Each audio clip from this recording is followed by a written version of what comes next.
Hello, coaches. Today, I want to explore with you values. Now, this is an incredibly important part of our NLP master training because when you know what your values are, you have that clarity in the direction of what motivates you, where you want to spend your time. Your values will dictate what you're saying yes to and what you're saying no to. So, again, very important when it comes to that self-mastery, having that clarity to know what your values are. So let's get started. So your values are a filter of the mind. They're an unconscious filter. So logically, you're not going to actually know exactly what your values are. That's why it's so important in NLP to be able to elicit your values, to be able to give you that clarity, to know what you're saying yes to. This is what's going to drive that compass towards feeling fulfilled in your life. And for today's example, as I go through the slides, I'm going to chunk up to career. So what's important to you within your career? What drives you? What creates that fulfillment? So values are going to be the reason why you say yes to something and why you say no to other options. So your values within the career and home and health, spirituality, but again, today we're going to focus on career. Your values could include things like honesty, manners, growth, generosity, determination, creativity, and leadership.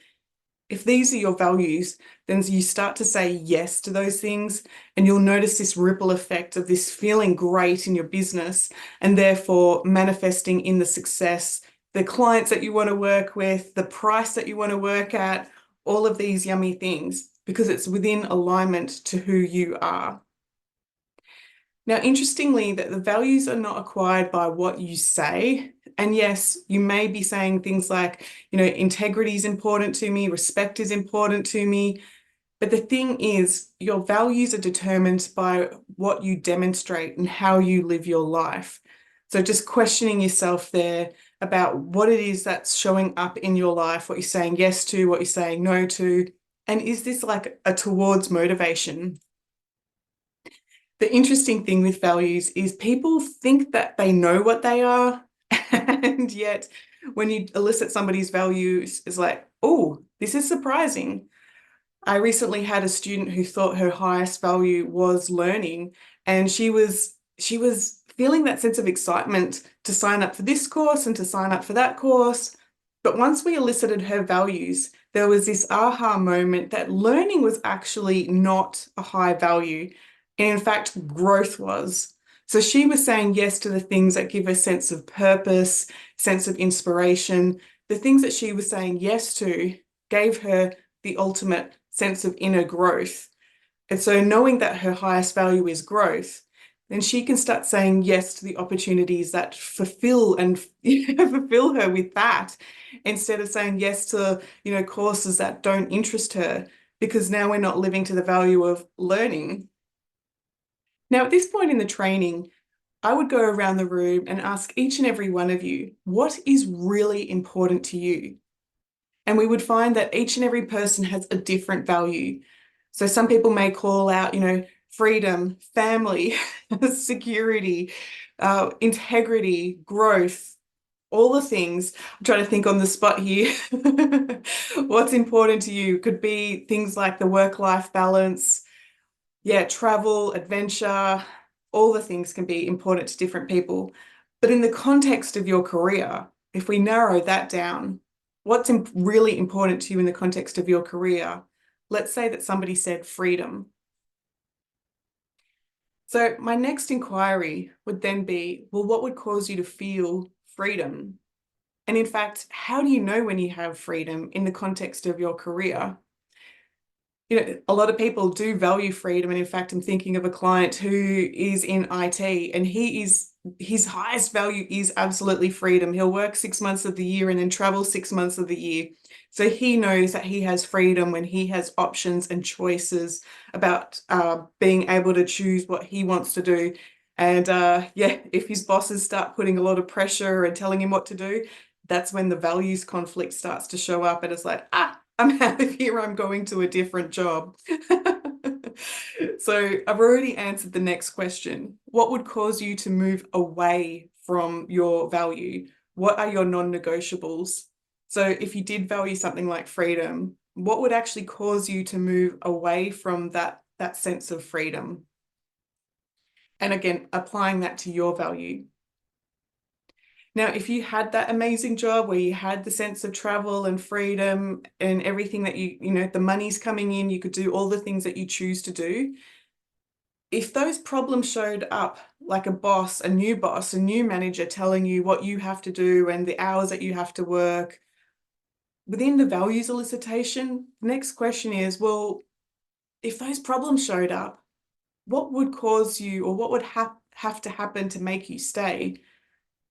And inquiring into that is like, well, actually, if I had to work with a boss who, I value freedom, and if I had a boss who, started to dictate the hours and started to put a lot of pressure on the and changing the original agreement, the thing that would cause me to stay is actually extra money. Or maybe it is the thing that would cause me to stay is a loyalty to another co-worker, and that I've got to, want to be there to support that person. When you start to really dive into your values, what's important to you, what are your non-negotiables, where is that threshold of where that value sort of falls apart, you start to recognize that where the weak link in the chain is that is stopping you from creating the success that you want. And in a training room, I would say, okay, so when we hear what's important to everybody, does it actually match up to the way they live? Maybe there's a values conflict where somebody is saying that their value is respect, and yet they're in a job that there's toxic, bullying, power plays. And it's sort of like, well, we hear that respect is your highest value, but are you actually living that life? So bringing it back to values, we all have a list of what's important. And in fact, the top 5 are going to be the most important to you that your compass is going to move you towards. This is what you're going to say yes to. This is what you are spending the most time on. And then anything down below sort of the list, below 5 and under, is going to be less important to you. And in fact, it will probably acquire a lot of willpower to take action to be able to do the thing that's lower on the list. So let's just say that you valued productivity and and you valued your business. And it's sort of like at the end of the day, I've got to start doing the paperwork and the things that are quite boring. This is going to take a lot of willpower to get it done. So I would say, do not waste your time pursuing the things that are at the bottom of your values list. If you can start taking action to saying yes to the things that are at the top of the list, let's say you're an extrovert and you want to be out there with a thriving business, out on stage, talking to the people, doing the retreats, then go do that and go create the income doing that. And then simply hire people to do the things that are lower down on that values list. Alternatively, you can shift your values to match your life, and then you would find your nervous system a lot calmer. So obviously there are going to be hundreds of different words that people use to identify their values. And here's just a list of some that could be things like justice, kindness, leadership, optimism, happiness, curiosity, balance, beauty, service, different things, right? And so the person with the high value insecurity is likely to be driven towards owning their own home, creating stability, following the traditional path of happiness, that cliche thing of, the white picket fence, 2 kids and a dog, like, okay, that's what's going to give me security because that's what was demonstrated to me to give me security. Whereas somebody who has a high value for adventure, they're not interested in owning their own home. They don't want to be trapped down. In fact, they don't even want to own the dog because anything that keeps them stuck to the limiting, thing that they have to stay to instead of giving them choice and options is going to create stress in their world. So if you're somebody who has that high value on adventure, and you're going to favor things like travel, creativity, variety, anything that's going to give you that sense of, variety. My question to you is, have you ever taken the time to analyze your core values? Doing this will create that sense of certainty, to be able to create that success, the 6 and 7 figures, all of the revenue, all of the wealth that you want. Because when you're saying yes to the things that you want, your energy becomes quite magnetic and you draw in more of those people who live to that same sense of passion and that knowing. So to know your values, first you need to recognize them. You actually do need to be able to name them, and you need to understand where they came from, how they function in your world, and how they influence your life. Otherwise, you're pretty much just walking around blindfold, like, we'll give this a go. What about that? Maybe that'll give me fulfillment. What about that option? You know, those moments when you're feeling overwhelmed and going into stress, it's like, come back to what your values are. And in fact, if you think about the last time you were triggered or really frustrated by someone, the number one thing that will have caused that is the values conflict.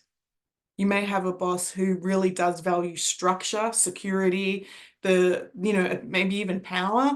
And so and maybe you have that value of freedom, and you want that sense of like a respect, equal co-creation, communication. There could be that conflict there where they think that they're doing the right thing. They're giving you the structure, and it's creating a values conflict because everything in you wants choice and equal co-creation. So think about that in the way that it shows up in your world. Another quick example before we get into how to elicit your values. If you highly value honesty, you are going to be triggered when your intuition tells you that someone is lying to you, like what they're saying isn't matching up with the intention. If you highly value respect, you will feel that disappointment. You will know when somebody is treating you with disrespect. It's going to take a lot of willpower and a lot of stress to try to make that relationship come back on board and to work well. Because once your trust is broken, if you value trust, if you value respect and honesty, this one's hard to get back. And of course, if you value honesty, what would it actually be like to be amongst people who also value integrity and truth? Approaching the relationship, business, professional or, family, if they can approach that relationship with non-judgment, curiosity, truth, honoring the relationship, it is so much easier on your nervous system. And so it highlights the example. If you value respect, then anything less than that will fry your nervous system. Alrighty, so what determines your values? In fact, your upbringing determines an enormous amount of your values. The way that you were brought up, the way that your parents and caregivers instilled in you what was right and what was wrong. This is where you now have a set of values that you're living by. But this is, again, where eliciting your values, you need to check in if they're part of your authentic truth. So what will determine your values? Your upbringing, your environment, any trauma, your education, economics, religion, media, age, biology, culture, everything that you've experienced when you were younger will determine your values, and therefore everybody's values are going to be different. So many of our values were modeled to us from the moment that we were born, and they are going to run at an unconscious level. If you are somebody who is a strong male character, who respects women, who is that family man, that provider, then this is going to be something that you value, and this is going to be something that you bring into your work environment. If you're a manager, you're going to really give to your employees the sense of providing respect, all the things. Whereas somebody who may have had that toxic male environment may value something completely different, and therefore their business is going to look completely different. So as you move through those developmental stages, different criteria will influence what you were saying yes to. So we have these 4 stages, and each one have a really big impact into who we are and who we grow into being. From 0 to 7, the imprint period, this is when we are like sponges and we're absorbing everything around us and accepting everything as true. especially when it comes to our parents. So this is when we're just accepting the world as it is. Our consciousness hasn't developed enough to be able to question it. So it's just taking on board everything. The critical thing here is to learn a sense of right and a sense of wrong, what's good and what's bad. Our survival is dependent on, our caretakers. So we will quickly adapt to their ways to ensure that, our needs are met. So my question to you is, what was important to you at this age? Were you somebody who loved to dance? Were you somebody who loved to draw? What was important to you at this age? Was it exploring? Was it baking? Was it socializing? Was it football? And then thinking about you as an adult, how did those values play out now for you as an adult? Between the ages of 8 and 13, we start to copy people, often our parents, but also others. So rather than that blind acceptance of their values, we're starting to try things on, just like trying on a pair of shoes and checking, how does this feel? At this age, this is when we are much more impressed by our teachers and influenced by, people beyond our parents. So again, thinking back to when you were that age, what was important to you? Who were you modeling? And how does that play out now as an adult?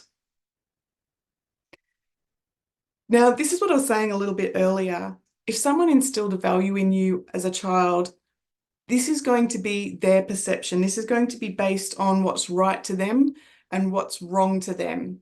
So again, you need to be aware of where your values came from and if they are actually truly your values. Just moving to that next stage there, the socialization period between 14 and 21, largely influenced by our friends at high school. This is when we are looking at our earlier programming and sort of questioning it, maybe becoming a little bit rebellious, looking at what are the other options and how other people live their world. So the influences at this age could be media, it can be friends at school, peer groups. This is where these values have come from. So thinking back to when you were 14 and 21, what was important to you at this age? And again, how are those values playing out to you now as an adult? It's quite fascinating to see, maybe you became quite rebellious as a teenager. Are you still rebelling? And rebelling from what and why? And then last one here, your career period or business persona. Here you model who you relate to in business. And again, thinking about what's important to you in your business, thinking about your mentors, your trainers, your role models. What is it that impresses you? What's important to you about the way that they work? And how much have you tried that on for yourself? So how can you use these values? Again, we haven't yet elicited them, but let's just check in how we can start to play with them. So I want you to think about, in the context of your career, or anywhere really, can you remember a time when you were totally motivated? That sense of excitement, the urge, the inspiration, the competitiveness. Like, can you remember a time when you were like totally motivated? You knew what you wanted and you made a plan, you actioned that plan. It was like, yep, I'm totally motivated. And when you think about that scenario, what context was that in? Was it in family, health, fitness, career? And if you're NLP trained, you know what I'm talking about. I want you to be able to notice that movie in your mind, like the phobia model, and just rewind that movie all the way back. Rewind it back just before you became motivated. And so just noticing that feeling before you got motivated, just name it. Name what you felt just as you became motivated. Now, in the context that you picked, how important is it for you to feel that sense of motivation? Is it urgency, inspiration, excitement, energizing? What is it for you? Name that feeling. Now, again, in the movie of your mind, blank that screen, but hold on to the feeling. Hold on to that sense of motivation. And now when you think about that feeling that you had, do you have a picture that represents that feeling? Again, that sense of urgency, inspiration, excitement, competitiveness, whatever it is. Do you have a picture that represents that feeling? Now, this may feel a little bit uncomfortable, but I actually want you to get that picture and that feeling, and I just want you to start to push it away, push it out of your out of your aura, push it out beyond, all the way out, push it out. Make it dark in that corner there. Just blink it down. I'm sorry, blink it black and white, shrink it down. And now clear the screen. And now go back to the original context where you felt totally motivated, but notice how you actually feel about it now.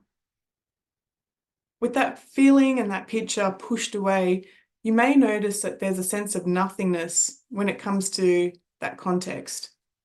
And it's like, oh, oh, sort of like neutral nothingness. It's like awful.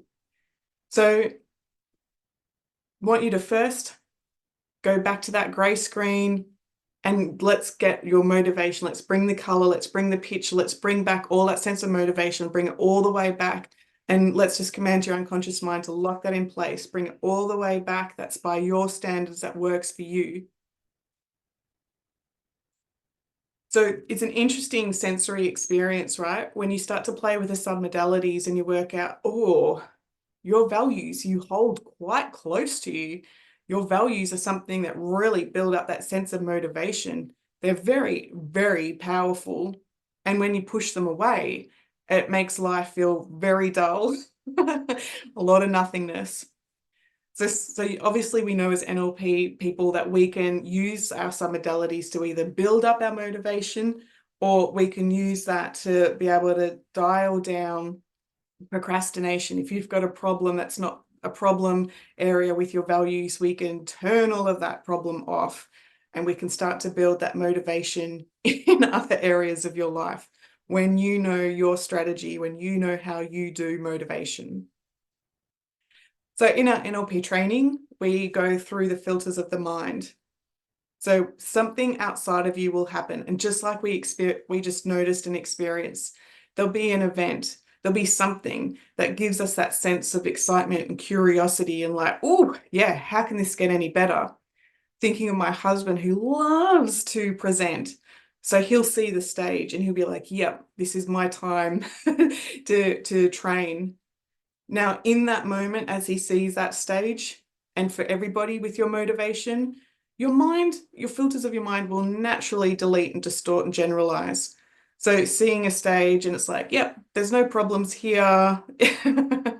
I know what I'm doing. The sense of curiosity starts to click in. The sense of motivation starts to click in.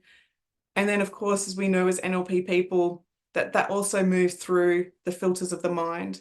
So my husband will say something to himself, the memories of the past where he did an amazing job and got the applause will start to come to the surface, the decisions on how he stands on stage, the meta programs on what's important to him, how he directs and filters his experience, and the belief that he has in himself that what he's got to say is important.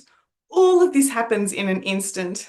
And so therefore, if it's a good internal representation, the physiology of holding your head high, shoulders back, ready to present to those people to make an impression will start to show up in your energy.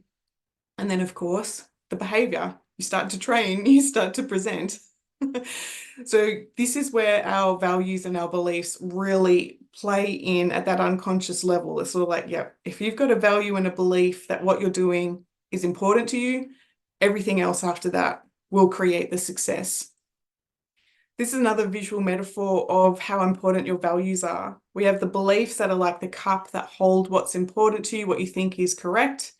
The values is what you hook onto that will motivate you. And then the meta programs, again, content that we cover in Masters, but this is how you hold everything together. So we can definitely change all of these and it will make a big impact to what you hold important to you. So again, there's another slide there. Values have a massive influence on your beliefs. So going back to that original question. What's important to you? Feeling that sense of motivation. If you actually slow down the movie of your mind, you're going to notice that there was a picture and a feeling attached together. In NLP, we would call this that synesthesia. There's that two representational systems firing off simultaneously. And it's like, yep, it happens so fast. There's that picture and a feeling like, yep, I'm motivated. I've seen it, I feel it, I see it, and I want it. And this is what creates that value. So again, if freedom is your value, you will be motivated towards career opportunities that give you freedom. And if we elicit your motivation strategy, the same kinesthetic that represents freedom will be one of your highest values. So your motivation strategy and your values, they are going to be intertwined. They are going to be the same. But we'll play with that another day. As I said right at the beginning, knowing your values will help you create deeper connections with your audience. It's going to help you build your trust, and ultimately it's going to drive up your wealth so you can experience that entrepreneurial freedom that you truly desire. So in your NLP Master Practitioner training, we will teach you very thoroughly what you need to do to be able to not only elicit somebody's values, but to be able to recognize if these values are working for them or against them. And if they're working against the client, then what needs to happen to be able to shift to make sure that they are within alignment, not needing the willpower to get what they want out of their career or their family, but it's just that true, that authentic energy, that direction that lights them up. This is an overall menu of what are the steps.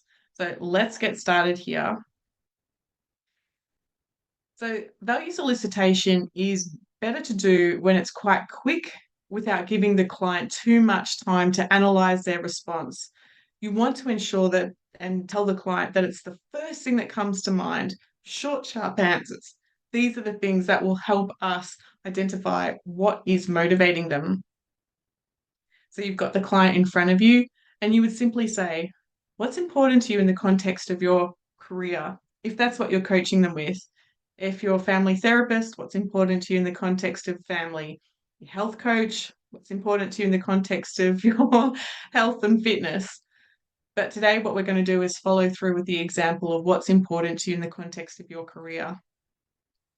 And you need to work quite fast. You need to be able to get a list and just let that list just write it down as they're saying it. So here we got the example: recognition, opportunity, wealth. The unconscious mind will give you a burst of a list. Like they will just like list out the things like wealth, security, respect, collaboration. And then it's like, oh, that's all I've got. And it's like, okay, what else is important to you in the context of your career? The client will look, they'll think, they'll feel, and then you'll get another burst of information from them. So you'll start to see it here as sort of like, oh, yeah, independence, security, respect, whatever it is. You'll start to hear the client list them out again. And you want to keep going until the client seems to have run out of ideas. I would let it get to about 15 or so, anywhere between 8 and 15. If you're pushing your client to get anything more than that, it's just going to get messy. Now, as the coach, you must make sure that you do not make suggestions. Part of this process, the way that it works, is for your client to get conscious awareness of what's unconsciously kept them stuck. I'll say that again. The important part of this process is that your client gets the conscious awareness of what's been keeping them stuck. So do not make suggestions. Even though they've come to you for career coaching, they've listed out their values, growth, connection, collaboration, and sort of like, what about money? You're leaving money off the list. It's quite often, actually. Don't tell them though that comes later. So yeah, as I've already said, the intention is to bring unconscious values to the surface so the client is consciously aware of what's been motivating them. So you've now got that list, and it's messy and it's wonderful, and just hold that list. Now we need to actually put that list into an order. And in NLP, this is called a values hierarchy. So You want to show your client the list, and if you happen to be doing this over Zoom, hopefully they've also written out their values so it's in front of them. But you can either do this one of two ways.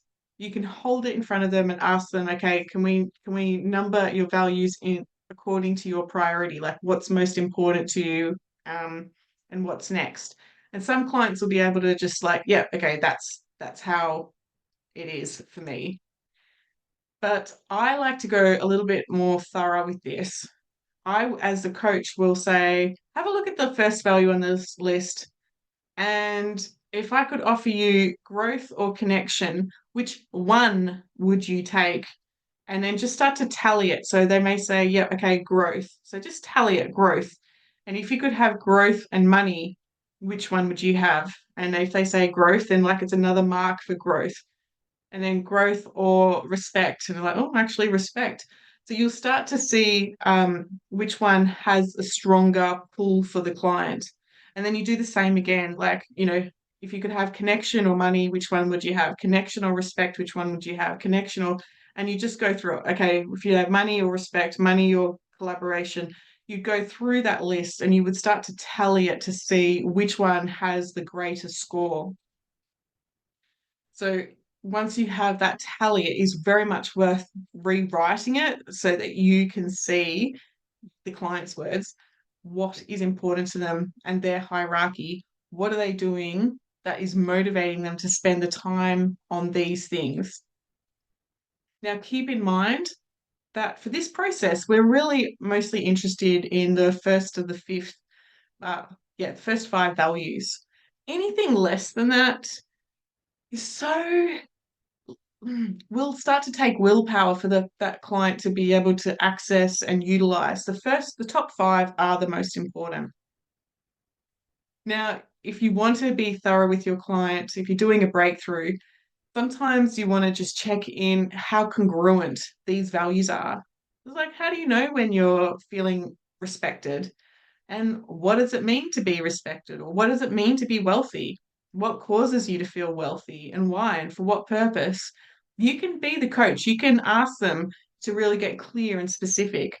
Because while some person may say safety is important to them, they will have an internal representation of safety that is different to their internal representation of security. Uh-huh. Safety and security, are they the same to some people? No. So you want to be thorough and just really identify what is that value to them. Another list of questions. How do you know when you're passionate? What does it mean to be passionate? So on and so forth. Now, as the coach, you need to listen for any mismatched values in their context. So in the context of career, if love is number one, then it's like, how official is this? Like, how much love making are you doing at work? However, if you're talking to somebody who's a wedding celebrant and they, in the context of your career, how important is love? And it's sort of like, well, yeah, love is what pays me my wage at the end of the week. Like, yeah, love is important. So you want to just check in for any mismatched values. When you have that list from your client's values, then you want to just again check in with them on the spot. You want to be able to imagine that you're selling them this thing, this service, and match up your words with theirs to see if they get that full sensory, like, oh yeah, I want more of this. So there's a list of values: growth, wealth, integrity, fun, passion, and freedom. So I'm curious, if I could show you a way to grow your wealth doing what you love with integrity, where you could connect with some wealthy individuals and have fun, would this interest you? And if I could also offer you the freedom to grow to whatever level you desire, would you go all the way and get the most out of this training? So we're connecting the service that you provide with the values. And when somebody hears their values echoed back to them, it's quite alluring. There's this pool of familiarity and understanding. And of course, if you want to go one step further, you can try mismatching their values. If I could show you a way to have security, not necessarily you enjoy it, but you would have that slow growth with long-term consistency, would this interest you?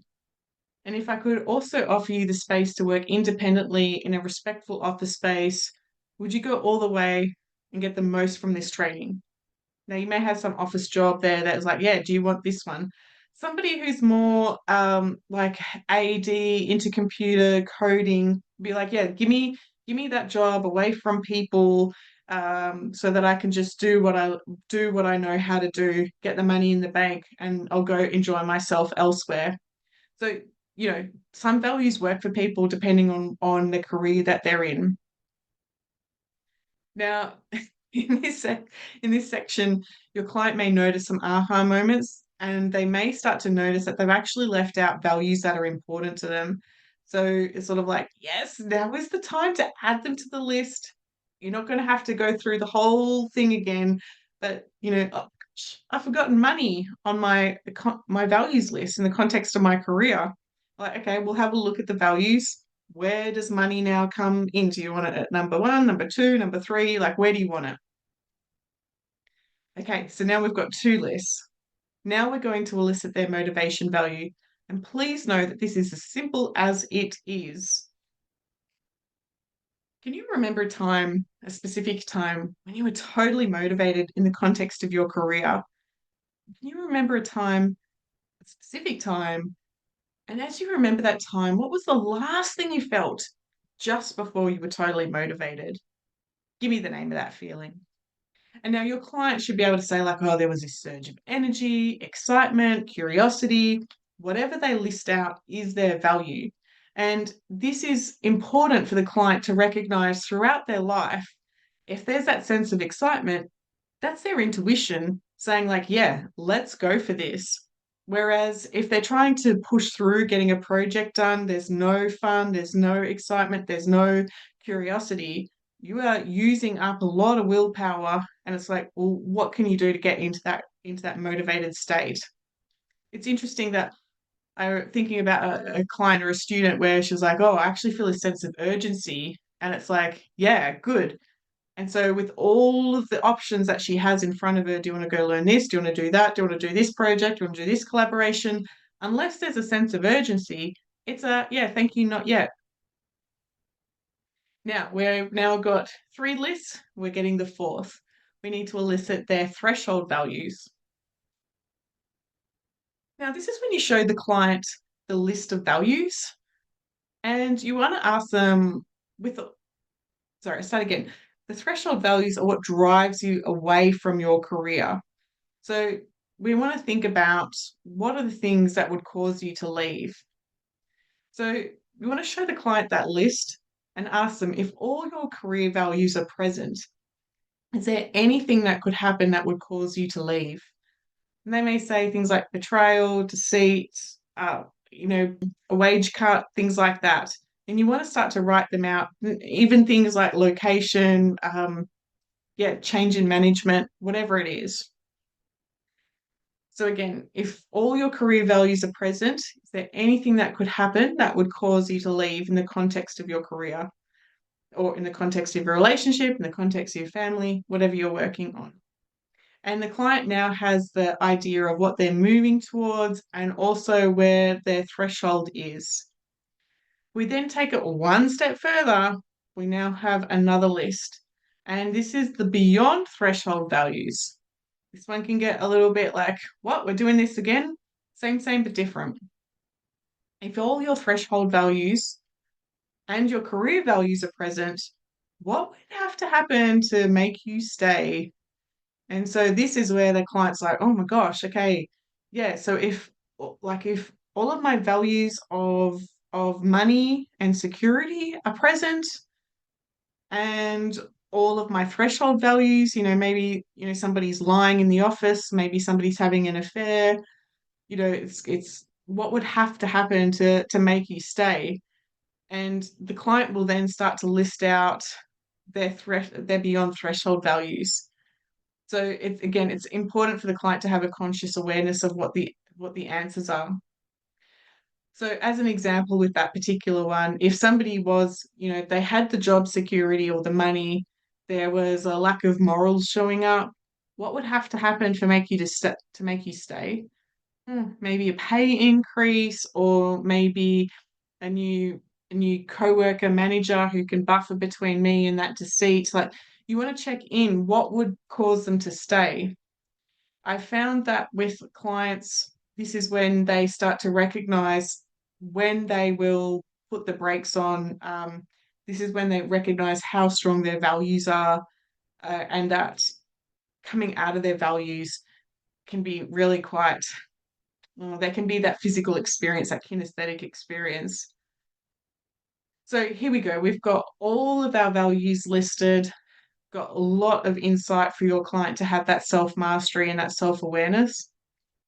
And then the next thing that we need to do now is to shift the values using some modalities. So the question is, are your values supporting your career? When you look at what you want to achieve in the context of your career, are your values supporting you basically? Are there any values missing? Is money missing? Is it too low? Do you want it moved up on the hierarchy? And let's say that we are actually moving fun up the list. Yes, somebody has money as number one, then we have wealth, integrity, and fun as the example. Thinking back to your practitioner days, this is where you need to elicit some modalities for money. What's the picture? What's the sound? What's the feeling? What do you say to yourself when you think of money? And then you want to elicit the some modalities for the thing that's coming up the list. So fun is moving up, and we want to elicit the fun. Like, what's the picture? What's the sounds? What's the feelings? What do you say to yourself when you think of fun? And then what you need to do, and then what you want to do is you want to be able to map across, so NLP practitioners out there, you want to be able to map across fun to match money. And what that will do is, now they're both at the top tier. At the end, of once you've got that client to map across their some modalities of fun, you want them to move just a little bit further away from money. Typically, within somebody's neural pathways, they will store what's important to them, very, very close, very, very close. And so by moving it out a little bit, we make the assumption that it's now just a little bit less important. So money stays at the top, and fun now becomes the second one instead of the fourth. There's a visual for you. Match the submodalities for A and B, then the B a little bit further away. It'll increase its values power, it'll increase the values benefits, and more present for what the client wants. Now, I cannot express this strongly enough. Keep in mind, you will turn somebody's life upside down if you shift their number one value. I wouldn't do it. It's completely discouraged. You're not come knocking at my door, Claire, I shifted values level 1 and now this client's life is turned upside down. Don't do it. I know that another NLP trainer was experimenting with somebody, and she had values as number one, then she had her husband, and then herself down the bottom. And he, in his male perspective, he said, well, you need to make yourself first. And he changed her values from her being like third or fourth down the list and people pleasing to number one. And whoo, she was not so attentive at home. She was not so, like, it made big, big, big shifts. And where I would have said, we need to make sure that we move that one to yourself to number 2 until that becomes steady, and then possibly look at changing it. But yeah, don't. Then the next thing that you want to do is conversationally establish if your client is away and towards their value. So let's look at this a little bit different. People may say that they value harmony, and yet they will do things like going to the 10th family function with a fake smile on their face because they're saying that they value harmony. I just do what I can to keep the peace and just get this party over with. Now, they're actually operating from an away from value because they're moving away from the stress. They're not moving towards harmony. If they were moving towards harmony, they would be prepared to have the difficult conversation. They would be prepared to say no to the invitation because they value harmony, they value who they are and their presence. And so they're only going to expose themselves to things that generate and create more peace and more harmony. Does that make sense? The towards and away from? If not, don't worry, I'm going to keep going into more detail. Are you moving towards pleasure or moving away from pain?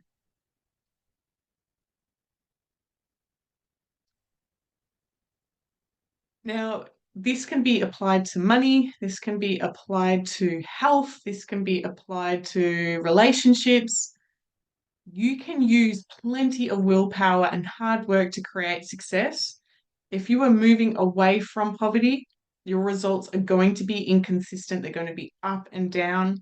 If you have found yourself going through financial trauma and it's like I will do anything to make six figures, I will do to get away from that, then your unconscious mind is holding on to the old pain and the old ways as a measure of how successful you are, instead of just doing the thing towards the $1 million. So if you are motivated away from, you will be inviting in more stress, more debt, more things to generate that motivation to be able to move away from the poverty. And it's the same when it comes to health. Are you moving towards your happy, energetic self, or are you moving to lose weight? And again, your unconscious mind will will either be creating long-term gain because you're moving towards pleasure or short-term results. Tad James, in one of his examples, spoke to somebody who was working in child protection or law, I can't remember, and they asked their client, do you do they help a child away from pain or towards happiness?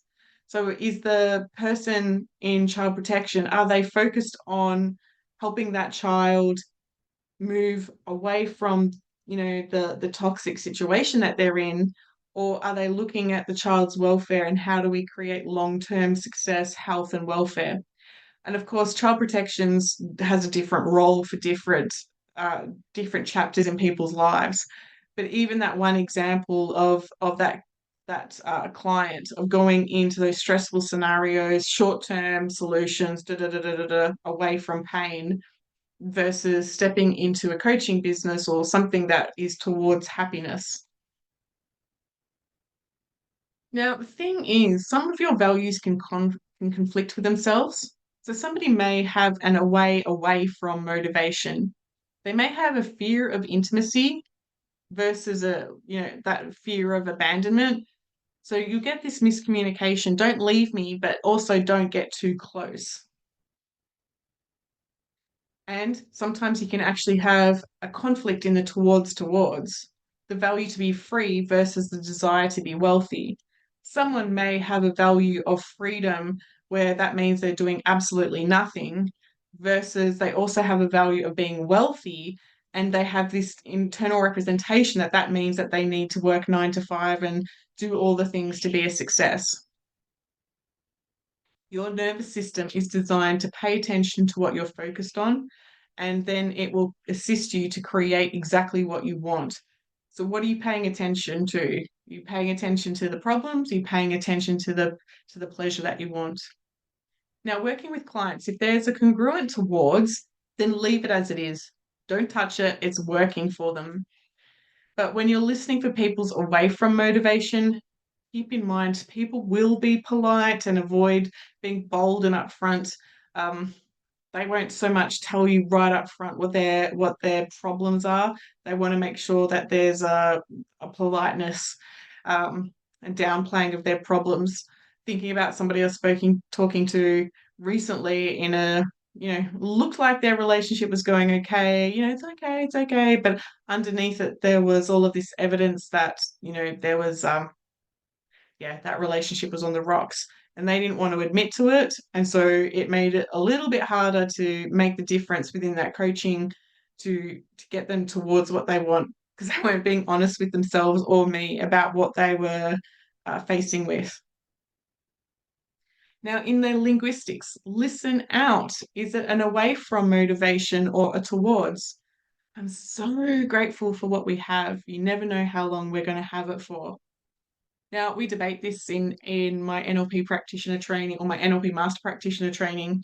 I believe that the word grateful always comes from a statement of, like, I am so grateful for the roof over my head, or I'm so grateful for the help. It tends to imply that there's been some stress, and now I'm grateful that the stress is not there, versus the appreciation. Like, I really appreciate being in Mother Earth's, forest. I really appreciate this beautiful piece of artwork. I really appreciate this amazing meal. Appreciation versus gratitude. It may be, you may have a gratitude journal, it may be working for you, but I have my appreciation journal. All right, there we go. And so appreciative for what we have now. How can it get any better? There's that towards. In your NLP training, you know to listen for negations, comparative deletions, model operators of necessity. This will tell you if there's an away from motivation or a problem with the value or a conflict with the value. I hear you saying, like, hold on, what's a negation? The negation is when you hear your clients say things like never, don't, can't, won't, the shoulds or the must or have tos. Anything there that has a should implies that there's an obligation to somebody else. Somebody else has the authority or a level of guilt or something where this isn't their choice to do what they're doing. There's an obligation that's keeping them to live to that value. So yeah, listen out for that within the linguistics. Here's a quick example of a values alignment. So the motivation, I don't want to struggle, and start again. The motivation direction of away from, like, I don't want to struggle. As a coach, you need to be able to get your client to articulate, well, what do you want instead? And then being able to turn them towards what they wanted. Somebody saying, I want to be happier. There's a comparative deletion here. So if you want to be happier, happier than what? Like, what do you want? What do you want instead? Like, tell me, give me more detail. I must be wealthy. Again, that must is implying that there's a shortage, a limitation there. So what would happen if you were wealthy? Going down that rabbit hole to explore that. Here's one of my graphics here to be able to articulate what we're looking for. If you're hearing in somebody's language with their values that they are towards money but away from debt, then we've got a towards and away from uh, conflict within their unconscious mind. So we need to access timeline or expanded awareness. If you're finding that they're working towards something, like, I want to be free, but I also want to work and be wealthy, then we need to do parts integration. If you're hearing the away from, I I don't want to be abandoned, but I also fear intimacy and being hurt, then we need to do timeline to be able to recognize and shift that limitation. And finally here, when I'm wealthy, I won't be broke. This is an ordinal. What if you were just wealthy instead? Again, instead of having that negative anchor in their awareness. I want to be in a committed relationship and get out more with my friends. And the question is, especially if you're watching Married at First Sight, well, what are you actually really committed to? Like, do you want to be in a relationship or do you want to be out with the girls? And away from conflict. I don't want to be poor and I don't want to work hard. So we've got this simultaneous and sequential incongruency, big words. So what do you want instead? Like, let's get clear. What do you want? So the towards, this will when you resolve the towards, they will no longer being pulled in two different directions. They now are in alignment and congruent with what they want. If you want to have that freedom and also to be able to have that work-life balance, then describe it for me. Get clear on what it actually is. So we're going to listen out for your clients away and towards values. And you're simply going to go through each and every one. Why is this value important to you? As a coach, you're listening out for the conflict in their values.